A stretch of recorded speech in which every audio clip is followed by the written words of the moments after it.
If you're reading a certain book on Kindle, and whenever you lock your Kindle, you want it to show a cover screen or the cover of that particular book on your lock screen on Kindle. How do you enable this setting? So to enable this setting is quite simple. First of all, we're just going to come to the library, which is our home page.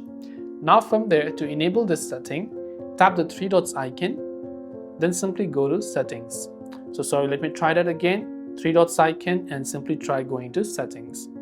Now go to the option screen and brightness, and here you have to enable this option called show covers on lock screen. Now when this is disabled, it will not show a cover on lock screen but rather a generic image or anything like that which looks like this, and it's quite boring. So instead you want it to show a cover, then turn on this toggle that says show covers on lock screen, and that should help you solve the problem. I hope the video helps you out, and if you have any questions, feel free to leave them down below. Thanks for watching and see you soon in the next video.